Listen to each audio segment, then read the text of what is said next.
오늘 은혜 받으실 하나님의 말씀은 고린도후서 4장 16절로 18절 말씀입니다. 그러므로 우리가 낙심하지 아니하노니 우리의 겉사람은 낡아지나 우리의 속사람은 날로 새로워지도다. 우리가 잠시 받는 환난에 경한 것이 지극히 크고 영원한 영광에 중한 것을 우리에게 이루게 함이니 우리가 주목하는 것은 보이는 것이 아니요 보이지 않는 것이니 보이는 것은 잠깐이요 보이지 않는 것은 영원함이라. 아멘.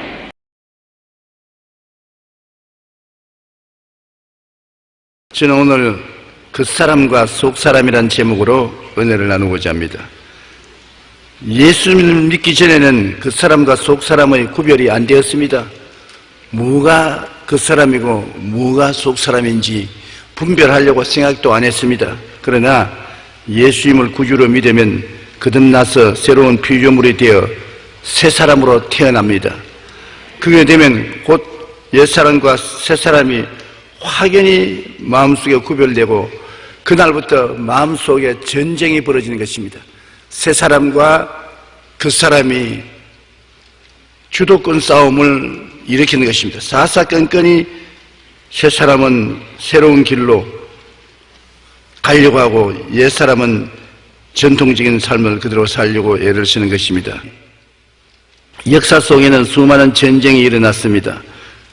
윌 박사의 아리엘 두란트 박사와 함께 지난 3421년 동안 전쟁을 치르지 않은 기간은 불과 286년에 불과했다고 합니다. 20세기만 놓고 보면 전쟁과 혁명으로 죽어간 인구가 약 9억 명이나 된다고 합니다. 현재 지구상에는 여러 핵 보유 국가들에게 약 3만 7천여 개의 핵탄두가 있고 만약 핵전쟁이 일어나면 미국과 러시아가 가진 핵탄두만으로도 지구를 41번이나 파괴할 수가 있다는 것입니다. 왜 전쟁이 일어나는 것입니까? 예일 대학의 도널드 케이건 교수는 전쟁의 기원이라는 책에서 전쟁을 하는 주요 원인은 세 가지로 말했습니다. 즉 경쟁자에 대한 두려움, 경제적인 이익 추구, 명예 추구인 것입니다. 성경은 전쟁을 하는 근본적인 이유를 간단히 말하고 있습니다. 야고보서 4장 1절에 너희 중에 싸움이 어디에서 다툼이 어디로부터 나느냐? 너희 지체 중에 싸우는 정욕으로부터 나는 것이 아니냐? 싸움이 일어나는 것은 인간의 욕심 때문입니다. 욕심이 생기면 탐욕으로 말미암아 싸우거든요. 인생은 빵 한 덩어리를 두고서 누가 더 많이 점령하느냐 싸움을 하는 것입니다. 욕심이 없으면 싸우지 않지요. 그러나 욕심이 있기 때문에 반드시 싸우는 것입니다. 그 사람으로 사는 사람은 아담을 따라 하나님 없이 인간의 정욕, 즉 육신의 정욕, 안목의 정욕, 이생의 자랑을 따라 살면서 모두를 불행하게 만드는 것입니다. 정욕을 따라 사는 사람은 모든 사람을 불안하게 만드는 것입니다. 첫째로 우리 그 사람으로 사는 것이 무엇인지 한번 알아보십시다. 나도 그 사람으로 살고 너도 그 사람으로 살고 그러면서 무엇이 그 사람인지 모르면 안 될 것입니다. 그 사람으로 산다는 것이 무엇인 것입니까? 그 사람으로 산다는 것은 에덴 동산에서 하나님이 아담과 하와에게 경고한 선악과를 따먹은 사람인 것입니다. 선악과를 따먹은 것이 왜 그 사람이냐? 선악과를 따먹음으로 말미암아 즉시로 속사람은 죽어버렸었습니다. 하나님의 형상과 모양대로 지음받은 하나님과 교통하는 속사람, 영생의 사람은 죽어버렸었습니다. 그리고 육신의 사람만 살아남았었습니다.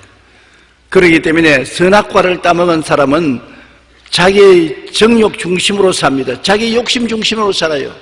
무엇이 내 욕심을 먼저 앞세워놓고 그 욕심에 따라서 결정하는 것이 그 사람의 하는 행동인 것입니다. 그리고 그 사람은 마귀의 지배하에 있는 사람인 것입니다. 아담과 하와가 타락하자 하나님께 버림을 받고 마귀를 따라 이 세상에 나와서 그때부터 마귀의 종노릇 하는 것입니다. 하나님의 말씀을 쫓지 않고 마귀가 시키는 대로 해서 마귀의 종이 된 것입니다. 누구든지 시키는 대로 따라서 행하면 그 시키는 사람의 종이 되고 마는 것입니다. 마귀의 지배하에 사는 사람은 모든 면에 악한 꾀를 쫓아서 사는 것입니다.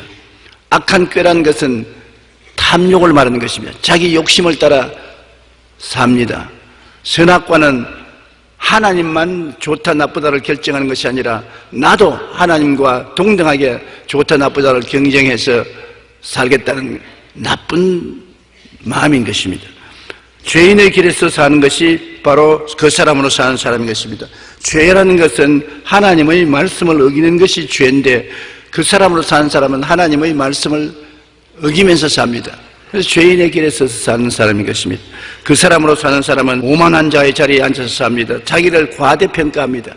자기가 실제 자기보다도 더 잘났다고 생각하고 더 훌륭하다고 생각하고 더 능력이 있다고 생각하고 더 대접을 받아야 되겠다고 생각하는 자기를 과대평가하는 오만한 자의 자리에 앉아서 삽니다. 그리고 썩어져가는 구속을 쫓아 사는 사람인 것입니다. 옛날 습관을 따라서 썩어져가는 삶 속에 즐기고 사는 것입니다. 구더기가 득실거리는 그 속에 행복하다고 웃고 즐기며 사는 것입니다. 요한 1서 2장 16절에 세상에 있는 모든 것이 육신의 정욕과 안목의 정욕과 이생의 자랑이라 아버지로부터 온 것이 아니요 세상으로부터 온 것이라고 말하는 것입니다. 그 사람으로 사는 사람은 결국에는 멸망의 사람입니다. 사람들은 이 세상에서 죽고 나면 저 세상에는 무엇이 있을까 생각을 하는 것입니다. 한 해가 지나면 나이가 한 살 더 먹잖아요. 죽음이 더 가차워지는 것입니다. 그러면 죽음 저 건너편에 무엇이 있을까? 우리 예수 믿는 사람은 확신이 없는 사람도 죽고 난 다음에 천당과 지옥이 있는 것을 알고 있지만은 주를 믿지 않는 사람은 그걸 모릅니다. 죽고 난 다음에 정말 세상에 있을까? 퀘션을 가진 것입니다. 성경에는 누가복음 16장 19절로 24절에 예수님이 이런 이야기를 하셨습니다. 어느 도시에 한 부자가 있었는데 자색 옷과 고운 베옷을 입고 날마다 호화롭게 즐기더라. 자색 옷이라는 것은 옛날에 권력이 있는 사람이 입는 옷입니다. 그리고 고운 베옷은 돈이 많은 사람이 입는 옷인 것입니다. 자색 옷과 고운 베옷을 입었다니까 권력도 있고 돈도 있는 사람인데 이 사람의 삶 철학은 쾌락주의인 것입니다. 매일같이 호화롭게 즐기고 사는 것입니다. 그에게는 자기 쾌락밖에 없었습니다. 하나님도 없고 만유를 지으신 하나님께 대한 경배함도 없었습니다. 그런데 그 대문가에 대조적으로 거지 나사로라는 사람이 있었습니다. 그는 헌대투성이었습니다. 머리끝부터 발까지 헌대가 꽉 들어찼습니다. 치료할 수 있는 약도 없었고 그런 설비도 없었습니다. 개들이 와서 같이 헌대를 핥으며 개들과 같이 살았고 부잣집에 상에서 떨어지는 부스러기를 주워 먹고 사는 것입니다. 그러나 전체적인 환경을 살펴볼 때 이 부자는 하나님 없이 인본주의로 살았지만은 이 거지 나사로는 하나님을 잘 섬겼습니다. 왜냐하면 죽고 난 다음에 아브라함의 품 낙원으로 들어간 것 보니 낙원에 아무나 들어가는 것은 아니니까요. 하나님을 경외하는 사람이 낙원에 들어가지 하나님을 경외하지 않는 사람이 낙원에 안 들어갑니다. 나사로는 비록 생활은 병들고 가난하고 굶주렸지만은 그는 하나님을 잘 믿었습니다. 그런데 내가 보기에는 전통적으로 믿는 방법으로 믿었고 우리 순복음식으로는 안 믿은 것 같습니다. 우리 식으로 믿었으면 영혼이 잘됨같이 범사에 잘됨에 강건해야지 왜 거지가 돼서 앉아있어요. 창피하게 나를 믿는 데서는 머리가 되고 꼴이 되지 않고 위에 그 아래 내려가지 않고 남에게 구워줄 줄 알아도 구지 않는다고 했는데 그래서 나사로가 목사를 잘못 만났든지 교회를 잘못 다녔든지 병들고 가난하고 비참했습니다. 그러나 하나 중요한 것은 영혼만은 구원받았다는 것인 것입니다. 건강도 세월이 지나가면 늙어서 흙으로 돌아가고 재산도 못 가지고 천당 가는데 영혼은 영원히 사는 것이기 때문에 나사로는 영혼 문제는 해결되었었습니다. 그래서 살다가 얼마 있어 나사로가 죽었습니다.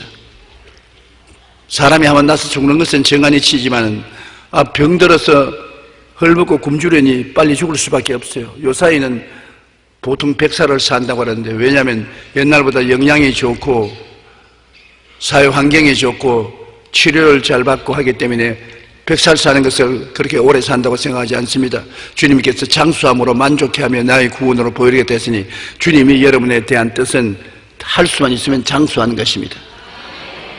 옆에 사람들 보고 장수하십시오. 축복해 주십시오.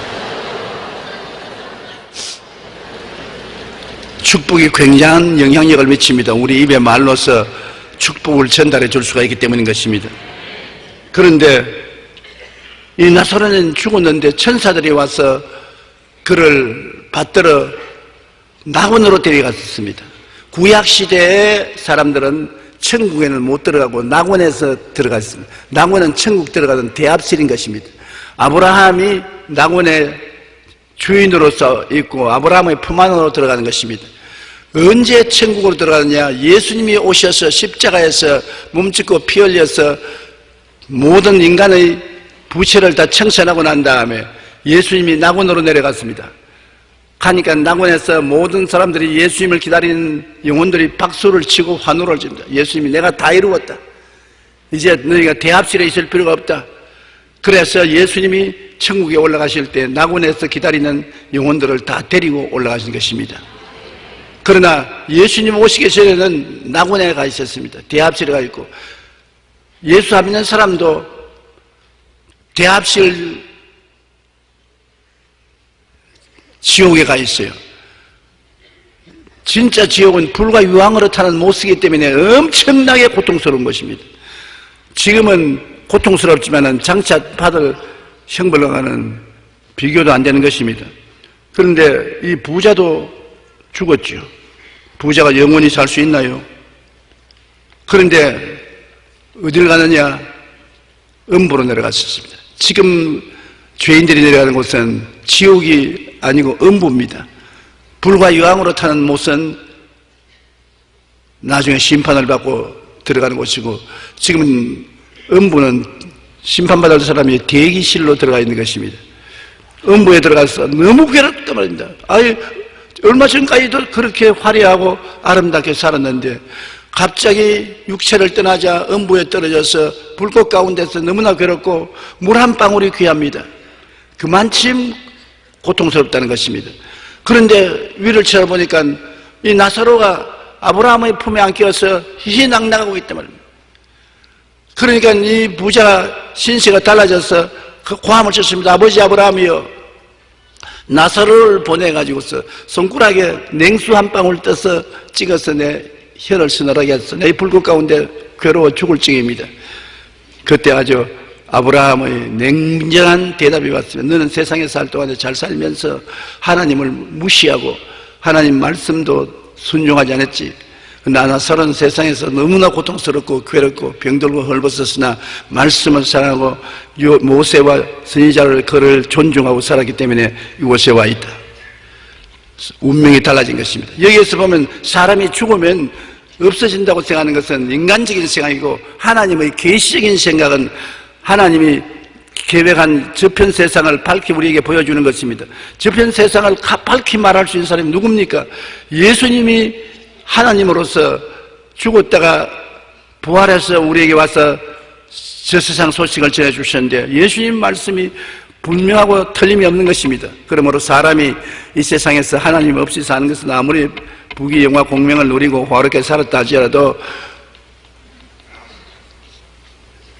불과 유황으로 타는 못에 들어가기 전에 음부에 들어가서 대기하고 있다가 나중에 심판을 받아 최후의 심판 후에 불과 유황으로 타는 못에 들어가는 것입니다. 그러나 예수 믿는 사람은 요 사이는 내가 곧 길이요 진리요 생명이니 나로 말미암지 않고는 아버지께로 올 자가 없다고, 주님이 하늘에 가서 우리 있을 곳을 예비해 놓았기 때문에 지금은 낙원에 들어갈 필요 없습니다.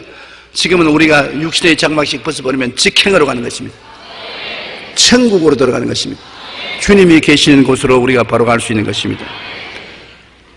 하나님을 버린 인간은 인본주의 사상에서 삽니다. 하나님 중심으로 살지 않고 인간 중심으로 삽니다. 모든 것을 인간 중심으로 생각하고 계획하고 말하는 것입니다. 오늘날 예수 믿는 사람들 중에도 예수님을 믿으면서 인본주의로 살아서 많은 시련과 환난을 당한 사람이 있습니다. 노아시대에 이 세상이 하나님께 영광 돌리지 않고 물질과 쾌락과 인본주의에 사로잡혀 살다가 하나님께로부터 불로 심판을 받았습니다. 소돔과 고모라도 마찬가지입니다. 훌륭한 성이요 사람들이 화려하게 생활을 했지만은 인본주의로 쾌락주의로 살다가 하나님 심판을 받아 불과 유황불에 타버린 것입니다. 오늘날의 시대 문명은 첨단 기술이 발달하여 정보화 시대, 유전자 생산 시대, 국제화 시대 등으로 말합니다. 그러나 윤리적으로 가치관이 붕괴되고 도덕적 삶이 타락하여 정신적으로는 공황 시대를 맞이하고 있는 것입니다. 이제 21세기에 들어서면서 사람들은 각종 자연재해를 통해 인류 문명이 한순간에 사라질 수 있다는 것을 우려하고 있습니다. 노벨상을 받은 가르시아 마르케스는 100년 동안의 고독이라는 자신의 책에서 이렇게 말했습니다.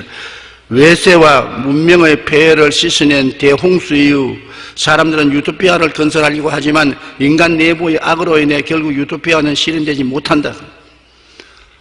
지혜와 총명과 모략과 재능과 지식을 가지고 집을 짓고 성을 세워도 스스로의 악 때문에 지가 지어놓고 지가 무너뜨려버리고 마는 것입니다.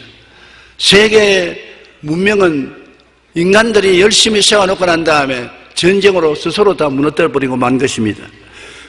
그 사람은 하나님 없이 인본주의로 인간의 지식과 과학기술에 의지하여 문화적인 혁명을 이루고 유토피아를 건설하려고 합니다. 그러나 그 사람의 삶은 아무리 뛰어난 문명 안에 살지라도 타락과 부패가 속에서 솟아오르기 때문에 다 파괴해버리고 마는 것입니다.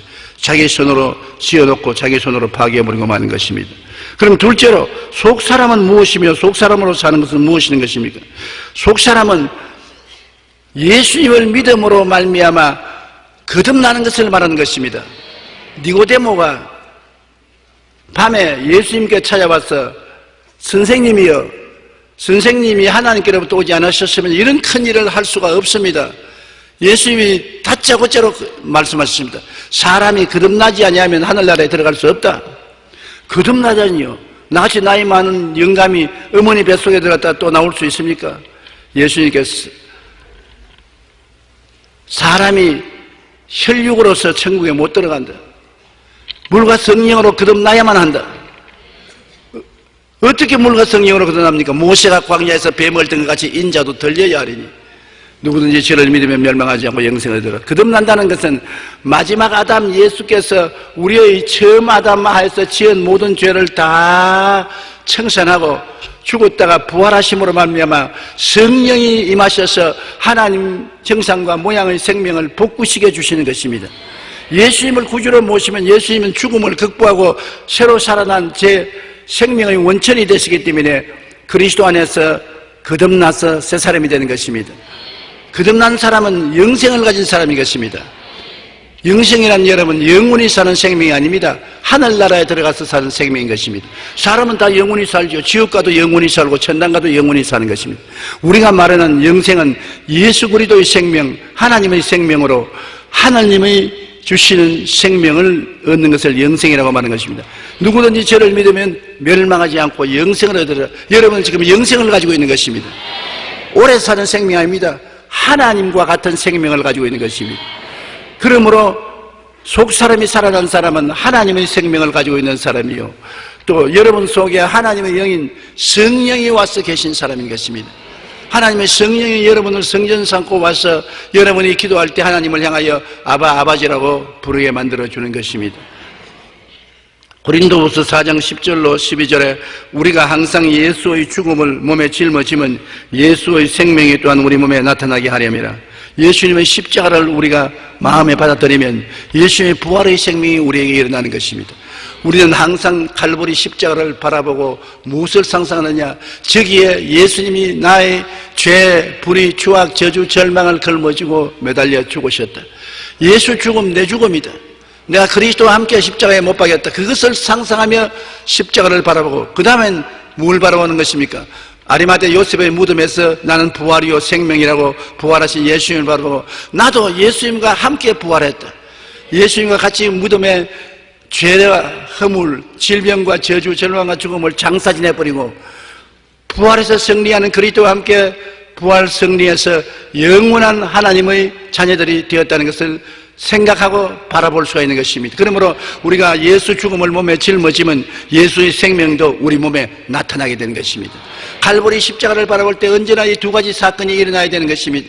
여러분은 그리스도와 함께 죽는 것을 생각하고 바라보고 믿고 말해야 되고, 또 그를 통해서 여러분은 그리스도와 함께 사망과 음부를 청산하고 부활 영생 천국을 얻어 하나님의 자녀로서 살게 되었다는 것을 알아야 되는 것입니다. 누구든지 그리스도 안에 있으면 새로운 피조물이 되는 것입니다.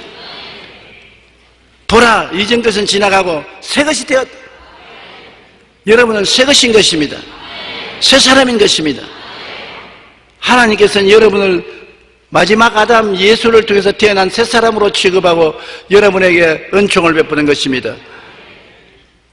여러분이 하나님을 사랑하면 하나님이 여러분을 늘 건져주시고, 하나님의 이름을 알고 찬양하면 늘 높여주시고, 여러분 기도에 응답하여 주시고, 환난 때 같이하여 여러분을 건지고 영화롭게 해주시고, 육신으로도 장수하고 영혼으로는 영영장수하게 만들어 주시는 것입니다. 우리 살아있는 자가 항상 예수를 위하여 죽음에 넘겨지면 예수의 생명이 또한 우리 죽을 육체에 나타나게 하리라. 예수의 생명을 따라 사는 것이 거듭난 생명인 것입니다. 예수 그리스도 우리를 위해서 죽고 우리를 위해서 부활하셨기 때문에 우리 옛날 죄 짓는 마귀의 생명은 청산되고 부활하신 예수님의 생명이 여러분 속에 들어와 있는 것입니다. 그 다음 속사람으로 산다는 것은 성령님의 인도로 사는 사람인 것입니다. 이제는 우리 혼자 살지 않습니다. 하나님 성령께서 우리와 같이 계시겠습니다. 성령은 말씀하기를 두려워 말라, 내가 너와 함께함이라. 무서워 말라, 나는 너희 하나님이 됨이라. 내가 너를 굳세게 하리라. 참으로 너를 도와주리라. 참으로 나의 의로운 오른손으로 너를 붙들어 주겠다고 말씀한 것입니다. 왜냐하면 여러분이 하나님의 자녀이기 때문인 것입니다. 로마서 8장 14절로 16절에 무릇 하나님의 영으로 인도함을 받는 사람은 곧 하나님의 아들이라. 너희는 다시 무수하는 종의 영을 받지 아니하고 양자의 영을 받음으로 우리가 아빠 아버지라 부르느니라. 성령의 친히 우리 영과 더불어 우리가 하나님의 자녀인 것을 증언하시나니. 너희를 고아와 같이 버려놓지 않고 다시 너희에게로 오리라고 말한 주님께서 성령을 우리에게 보내주셨습니다. 성령은 창조의 능인 것입니다. 창세기 1장 1절 보십시오. 땅이 공하고 혼돈하며 흑암의 깊은 위에 있을 때 하나님의 신이 수면에 운행하고 난 다음에 빛이 생기고 궁창이 생겨나고 만물이 생겨난 것입니다. 성령과 말씀이 역사하면 만물이 새로워지고 좋은 일이 일어나는데 하나님은 그 성령을 여러분 속에 두셨습니다. 아무리 땅에 공하고 혼돈하고 흑암의 깊은 위에 있어도 성령이 여러분 속에 기도를 통해서 운행할 때는 좋은 일이 일어나는 것입니다.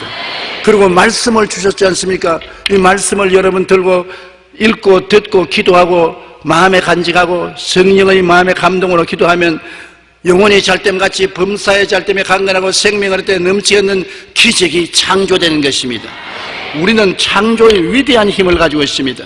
원래 하나님은 성령과 말씀으로 천지를 지으시는데 이제 그 성령을 여러분 속에 두시고 그 말씀을 여러분 손에 주셨습니다. 이 말씀을 읽고 듣고 깨달아 알고 성령을 의지하고 예수의 이름으로 기도하면 새로운 창조가 이루어지게 되는 것입니다. 하나님께서 여러분에게 다스리는 권세를 주셨기 때문인 것입니다. 성경은 말하기를 하나님이 손으로 지은 하늘, 손가락으로 지은 달과 별을 보니 인생이 무엇인데 하나님이 저를 생각하시며 인자가 무엇인데 저를 돌보시나이까. 우리를 하나님보다 조금 못하게 하시고 영화와 종기로 간을 씌우시고 손으로 지은 것을 다스리게 하시고 만물을 그 발 아래 두었다고 성경은 말하고 있는 것입니다. 하나님이 손으로 지은 것을 여러분이 다스릴 수 있는 대리권 행사를 주신 것입니다. 어떻게 다스리냐? 말씀을 통해서 성령이 와 계시니까 성령님의 의지에서 인생을 다스릴 수 있는 것입니다. 공하고 혼돈한 것은 있을 수가 없습니다. 흑암의 세력은 있을 수가 없습니다. 창조의 능력이 여러분과 같이 있기 때문에 여러분은 보통 사람이 아닌 것입니다. 그러므로 성령께서 우리에게 직접적으로 운행해서 우리를 이끌어 가시는 것입니다.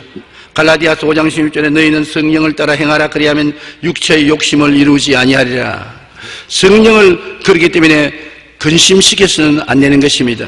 우리가 새 사람이 된 사람은 성령이 우리를 도우시기 위해서 온 최고의 선생님인 것입니다. 아버지 하나님, 아들 예수님, 오늘 성령 시대 성령 하나님이 여러분과 같이 계시기 때문에 성령을 근심시키면 여러분 우리가 참 손실이 많습니다. 성령님은 인격체험으로 근심하실 수 있습니다. 우리 안에 계시는 성령님을 슬프게 하는 가장 근본적인 원인은 우리가 죄를 짓기 때문인 것입니다. 또한 자기에게 주어진 십자가를 피하고 게으르고 태만하면 성령께서 근심하시고 슬퍼하십니다. 레슬리 레이니는 성령의 생활이라는 책에서 성령님을 근심하게 한 사람들에게 나타난 몇 가지 특징을 말했습니다. 내가 성령님을 기쁘시게 하고 있는지, 근심하고 있는지 내 마음을 살펴 한번 보십시다. 첫째로, 평안을 잃어버리는 사람은 내 안에 계신 성령님이 근심한다고 알아야 되는 것입니다. 마음이 풍랑 일은 바다처럼 안정되지 못하고 불안하면 성령이 역사하지 않고 계신 것입니다. 성령을 근심시키기 때문에 마음에 평안이 없습니다. 성령은 우리에게 안식과 상쾌함을 주시는 것입니다. 성령이 마음속에 운행할 때는 마음이 평안하고 상쾌하고 기분이 좋습니다. 그러나 마음에 우울하고 기분이 나쁘고 평안이 없으면 성령의 역사가 잃어버리는 것입니다. 둘째로는 능력을 상실합니다. 성령이 근심하고 슬퍼할 때는 역사하지 않습니다. 아무리 말씀을 전해도 말씀을 듣고 감동을 안 해요. 예배를 드리도 예배에 가슴 설레는 것이 없어요. 성경에 보면 하나님이 기도할 때 성령으로 모인 곳이 진동하게 하더니 사람들이 능력이 충만해서 담대하게 복음을 전거했다 했습니다. 성령이 우리 마음속에 진동시켜야 되는 것입니다. 기도하고 찬송할 때 내 마음이 진동해요. 마음이 진동하면 마음이 설레요. 마음에 감격이 있어요. 기쁨과 즐거움이 있어요. 희망이 생겨나요. 그러한 역사가 사라지면 성령을 슬프게 하고 마음에 하나님 뜻이 이루어지지 않고 있다는 것을 증거하는 것입니다. 셋째는 성령이 슬퍼하면 마음의 기쁨을 잃어버리는 것입니다. 성령이 슬퍼하심으로 우리도 삶에 근원적인 기쁨이 없고 살아갈 열망도 사라지게 되는 것입니다. 성경에는 보면 하나님 앞에는 기쁨이 충만하고 그 우편에는 즐거움이 넘친다. 하나님 같이 계시면 하나님 앞에는 기쁨이 충만하고 그 우편에는 즐거움이 넘친다. 그러므로 하나님은 바로 기쁨인 것입니다. 하나님이 같이 계시면 안 기뻐할 도리가 없어요. 하나님 기쁨인 것입니다. 마귀는 슬픔입니다. 마귀의 앞에는 슬픔이 충만하고 마귀의 우편에는 괴로움이 넘칩니다. 그러므로 우리가 예수 믿고 성령이 충만하면 기쁨과 즐거움이 항상 같이 따르는 것입니다. 기쁨과 즐거움을 잃어버리면 성령께서 잠잠하고 역사하지 않은 것을 말하는 것입니다.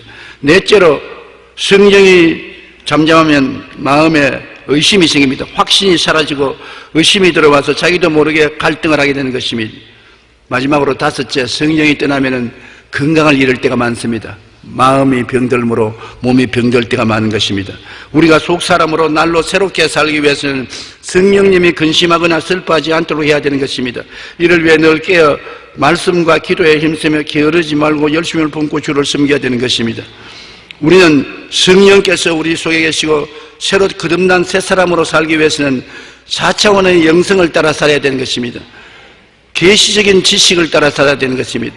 성경 말씀을 늘 묵상하고 듣고 읽고 먹으면서 살아야 되는 것입니다. 영적 양식인 것입니다. 세상 지식은 감각적인 지식이지만 이는 계시적인 지식으로 거듭난 사람만 이 성경을 읽습니다. 거듭난 사람만 성경을 좋아하는 것입니다. 그러므로 영성을 개발하기 위해서 계시적인 지식인 말씀을 늘 읽어야 되는 것입니다. 그 다음에는 우리가 영성을 개발하려면 희망찬 꿈을 가져야 되는 것입니다.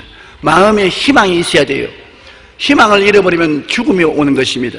젊은이에게는 환상을, 늙은이에게는 꿈을 주는 것이 성령의 역사이기 때문에 우리 거듭난 사람은 마음속에 희망이 늘 있어야 돼요.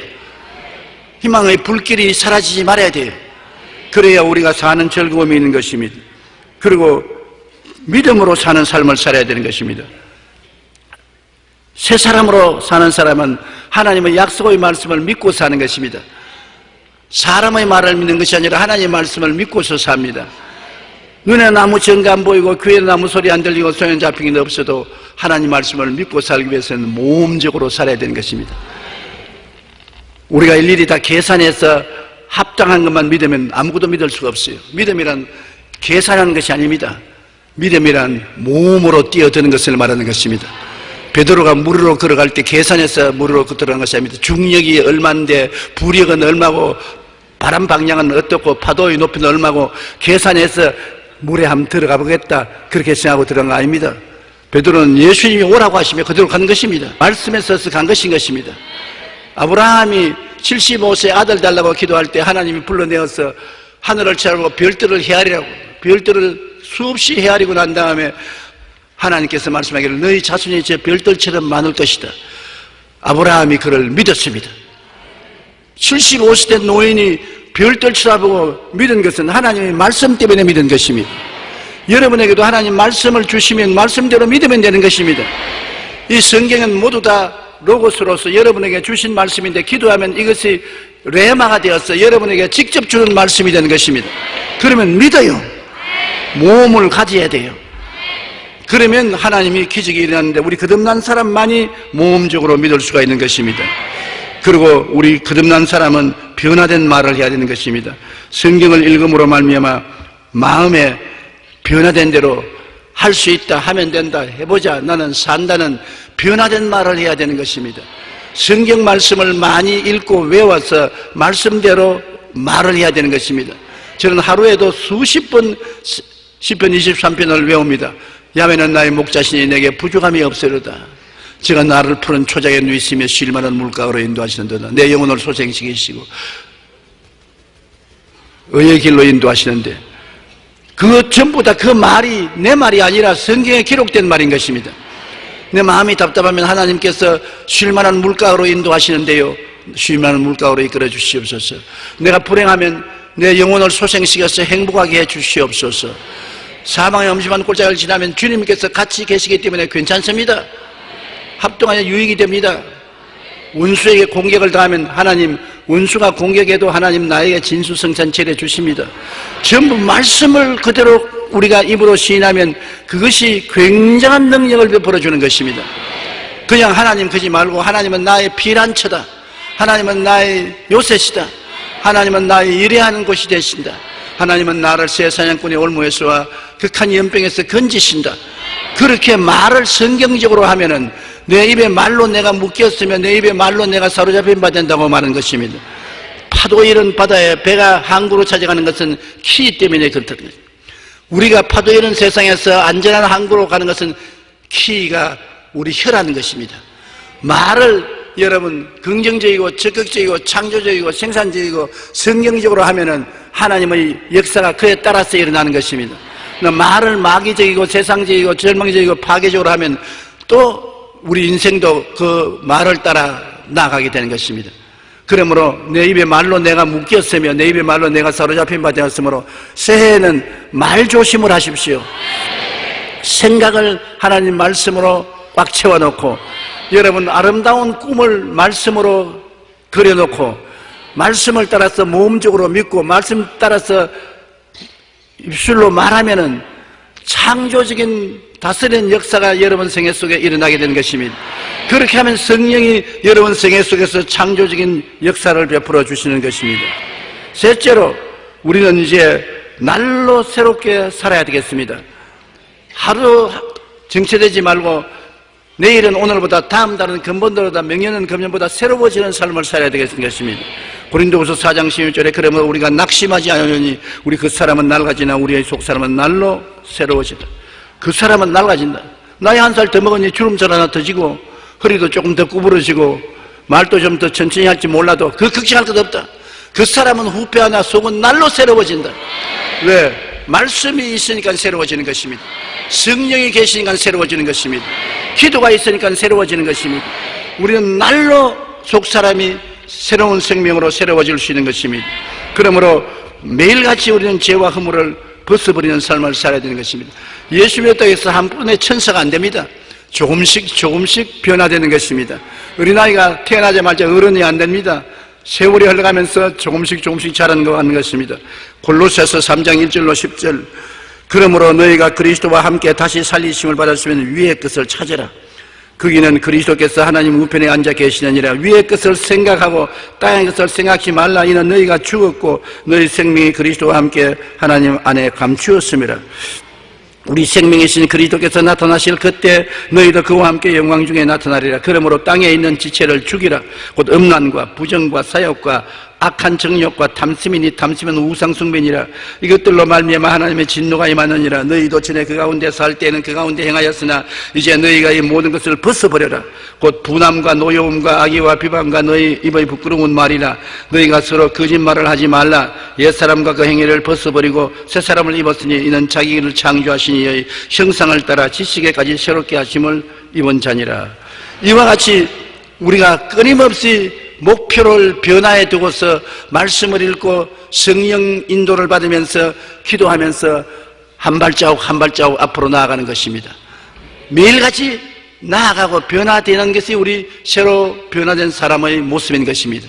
후퇴하지 말아야 돼요. 늘 전진해야 돼요. 나아져야 돼요. 아무리 폐지와 같은 인생이라도 여러분 폐지를 가지고서 새로운 종이를 만들면 굉장히 좋은 종이가 되는 것입니다. 영국의 빅토리아 여왕이 한번 유명한 제지 공장을 찾아갔는데 깜짝 놀랐습니다. 제지 공장에 가니까 아주 신문지 조각, 더러운 종이 뭉치 이런 것들이 창고에 꽉 차여서 그 코를 잡고서 세상에 제지 공장에 깨끗한 종이 만든 줄 알았더니 이렇게 더럽고 추한 제지 이 종이가 있는 줄 몰랐다고. 공장장 나오라고.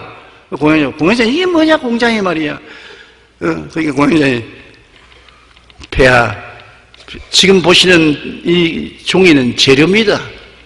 이게 처음부터 쓰다 내버리고 코 풀다가 내버리고 짐승의 탭이 섞여 있고 이런 것을 가지고 공장에 오면 우리가 이것을 새로 제조해서 좋은 편지지 좋은 텍스트북 용지로 사용합니다. 여왕의 고개를 슬슬 흔들고 나갔습니다. 그런데 한 주일쯤 지나고 난 다음 여왕 왕궁에 편지지가 아주 천 편지지가 배달이 됐어요. 그림도 아름답게 그리고 아주 냄새도 향기로운 냄새가 나는 좋은 편지였어요. 여왕이 기뻐해서 야 편지지가 참 좋다. 글쎄 내가 편지 써야 되겠다니. 거기에 공장장이 메모를 적어 넣어놨어요.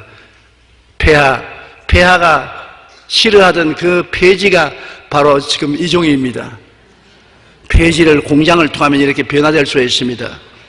나는 그 이야기를 듣고 마음에 잔잔한 감동을 느꼈습니다. 여러분, 우리가 다 폐지들인 것인데 예수님의 십자가 공장을 통하면 새로운 사람이 되어버리는 것입니다. 이것이 기독교 신앙의 위대한 점인 것입니다. 누구든지 그리스도 안에 있으면 새로운 피조물이 되는 것은 우리 힘으로 되는 것이 아니라 성령의 능력으로 되는 것입니다.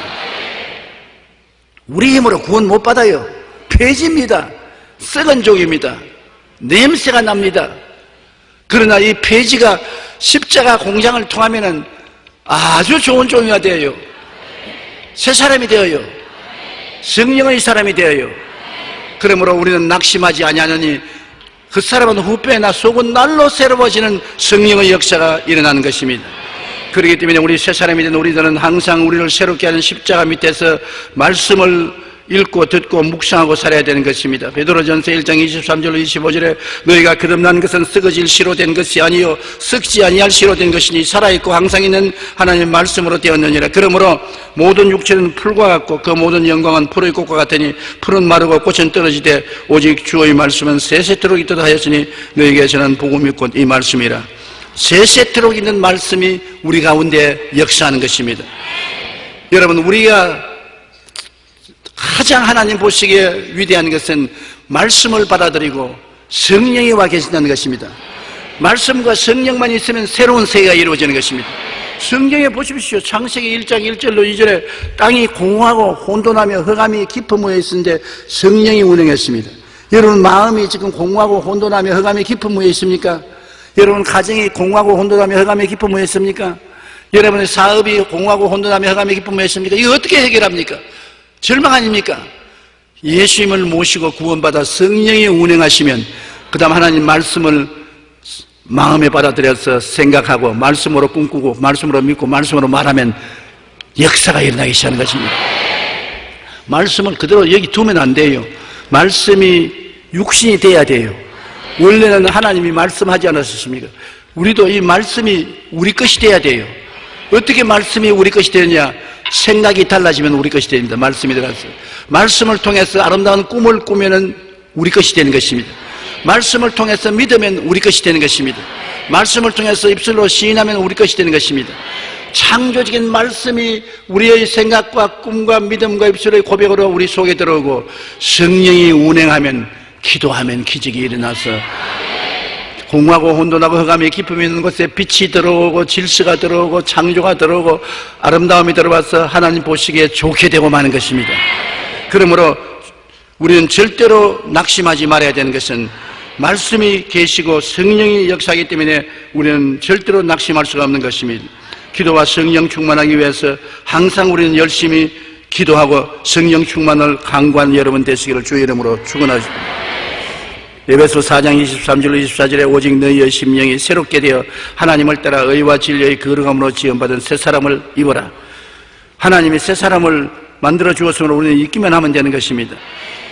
에베소 3장 16절로 19절에 그의 영광의 풍성함을 따라 그의 성령으로 말미암아 너희 속 사람을 능력으로 강건하게 하시오며 믿음으로 말미암아 그리스도께서 너희 마음에 계시게 하옵시고 너희가 사랑 가운데 뿌리가 박히고 터가 굳어져서 능히 모든 성도와 함께 지식에 넘치는 그리스도의 사랑을 알고 그 너비와 길이와 높이와 깊이가 어떠함을 깨달아 하나님의 모든 충만하신 것으로 너희가 충만하시기를 원하노라.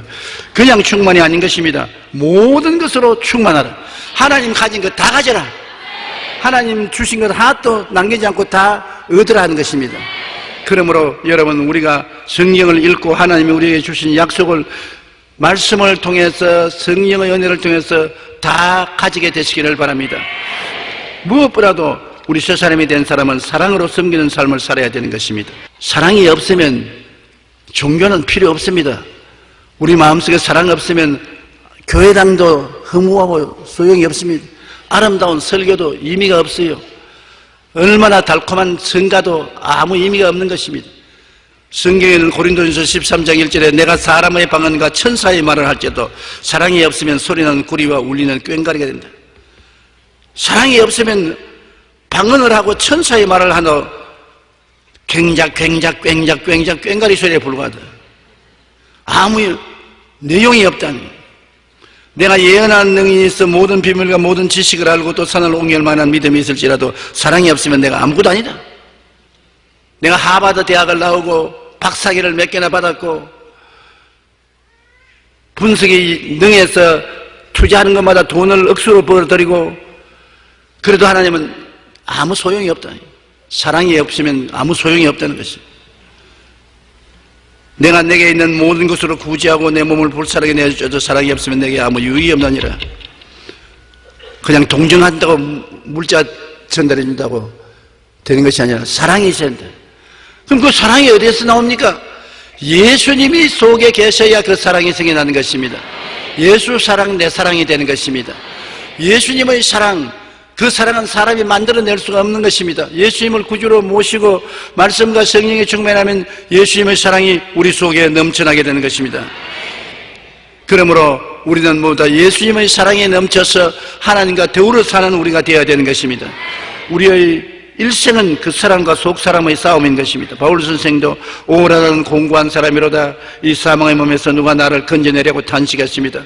말씀과 성령으로 우리는 서서히 변화되는 것이니 신앙은 어린아이가 자라는 것이는 많은 실수를 하면서도 말씀과 성령으로 날마다 자라고 변화되고 새 사람이 되고 하나님의 형상과 모양이 이루어지고 창조가 나타난다는 것을 알게 되시기 바랍니다. 예수 믿는 사람에게는 무엇이 계속 변화가 따라오는 것입니다. 어제와 오늘이 같지 않습니다. 내일이 오늘과 같지 않는 것입니다. 우리는 매일같이 새롭게 되는 것입니다. 매일 변화가 오는 것입니다. 매일 좋은 일이 생겨나는 것입니다. 매일 창조가 일어나는 것입니다. 옛 생각에 묶여있으면 안 되는 것입니다. 옛날 미움에 묶여있지도 말고 옛날 원한에 묶여있지도 말고 옛날 잘한 것도 자랑하지 말고 옛날 못난 것도 낙심하지 말고 앞으로 주님 더욱 좋은 세계를 예비하고 있기 때문인 것입니다. 더욱 영혼이 잘 되고 더욱 범사에 잘 되고 더욱 강건하고 더욱 생명을 얻되 더욱 넘치게 얻고 더욱 천국을 주님 예비하고 있기 때문에 내일을 바라보고 늘 변화받는 여러분 되시기 바랍니다. 그 변화가 말씀을 통해서 오고 성령을 통해서 오고 기도를 통해서 오는 것입니다. 말씀이 있고 성령이 있고 기도가 있으면 변화가 다가오는 것입니다.